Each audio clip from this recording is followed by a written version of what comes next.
அது சிஎஸ்சியாக இருக்கலாம், ஆர்சியாக இருக்கலாம், மத்தியவசியாக இருக்கலாம், அதெல்லாம் கிடையாது. இந்த அப்போஸ்தல உபதேசத்துல இந்த அப்போஸ்தல உபதேசம் கட்டப்பட்டு அந்த அந்த ஸ்ட்ராங் கிடையாது. அந்த பில்டிங் இப்போ இது நிறைய காசு பார்க்கிறது. இந்த பில்டிங் இடையில இருந்து கேப்பட்டா அது நிற்குமா அந்த பில்டிங்? அப்போ எவ்வளவு ஸ்ட்ராங்கா நினைச்சிருக்கிறாங்க பார்த்தீங்களா? அதே மாதிரி தான் நான் அந்த அப்போஸ்தல ஊழியத்தில் இயேசுவுடன் இணைக்கப்பட்டிருக்கிறோம். அந்த இணைக்கப்பட்டால்தான் நம்ம பில்டிங் கட்ட முடியும்.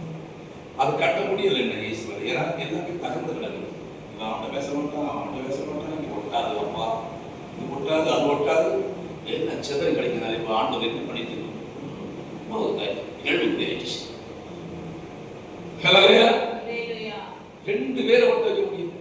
அவன் ரெண்டு கல்லை லட்சத்தினாபதினாலு கல்லை ஒட்ட வைக்கணும்ல, ரெண்டு கல்லையை ஒட்ட வைக்க முடியல. அதனால அவன் லட்சத்தினாபதினாலு கல் வந்தாலும் அது சதுரமா வரும், எங்கே வராது. இவனை வீட்டுக்கு கிளம்பி பாருங்க, லட்சத்தினாபதினாலு கல் வச்சாதான் அது சதுரமா கரெக்டாக ஹைட்டு அகலம் முதல்ல எல்லாம் கரெக்டாக வரும். இல்லைன்னா அது ஒன்று நிற்கும் அள்ளி ஒன்றும் கிடையாது. அது கல் கரெக்டாக அவ்வளவு மெஷர்மெண்ட் கரெக்டாக ஆண்டு கரெக்டாக அளந்தான் கட்டுறாரு. அந்த அளவில் வரணும், கரெக்டாக அந்த கல்லுக்கு அளவு வரணும்.